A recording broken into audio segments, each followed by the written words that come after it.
Welcome to the Conflict Zone YouTube channel.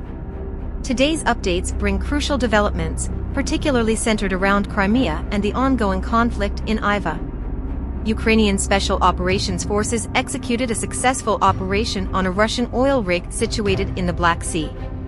Russian forces had deployed a never-be-object detection radar system on the rig, enhancing their surveillance capabilities in the northwestern part of the Black Sea.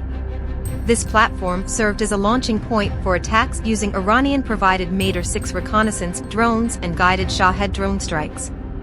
In a daring move, Ukrainian forces managed to seize valuable equipment, mine the oil rig, and successfully detonate explosives from a safe distance.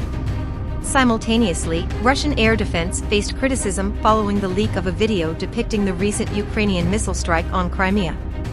The footage raised questions about the effectiveness of Russian air defense systems, with some analysts suggesting that the missiles flew too close to be intercepted or that Ukrainian drone strikes rendered Russian radar stations ineffective.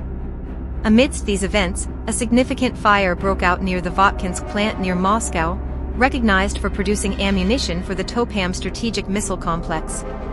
This plant has been involved in serial production of Iskander-M missiles, which are notably used in strikes against Ukraine. On the front lines, particularly in the Iva region, Russian forces showed no signs of slowing down. Despite Ukrainian forces successfully encircling and capturing a significant group of Russian soldiers, the Russian command appeared emboldened by the crossing of Death Valley between Iva and Iovska. The situation remained extremely challenging, with major Russian assaults reported every 20 minutes.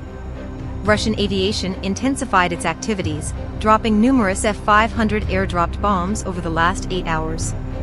Thermobaric artillery systems were also actively engaged, primarily concentrated in the center of Iva, where Russian forces planned to advance.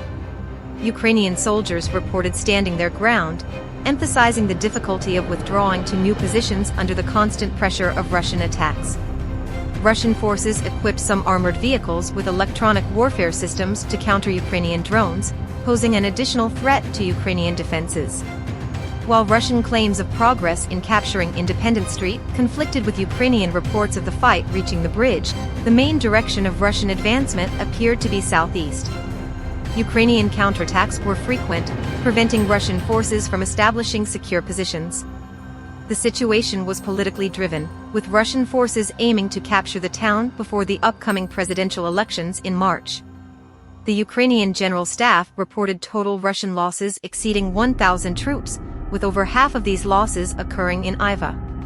The high operational tempo of the Russian forces seemed unsustainable, with each wave of attacks followed by weeks of regrouping. As the conflict continued, Ukrainian fighters demonstrated resilience, engaging drone operators to counter the massive wave of attacks. Ukrainian drone operators worked tirelessly, providing critical intelligence to the infantry. Ukrainian brigade spokespersons expressed concern over Russian forces equipping armored vehicles with electronic warfare systems to shield against Ukrainian drones, highlighting a significant threat. The situation remained fluid, with varying reports on the progress of the conflict. However, all sources agreed that the intensity of the fighting demanded the utmost efforts from both Ukrainian forces and their adversaries. The strategic updates, including detailed analyses, were available on platforms like YouTube and Patreon, providing comprehensive insights into the evolving dynamics of the conflict. Stay tuned for more updates on the ongoing developments in the region.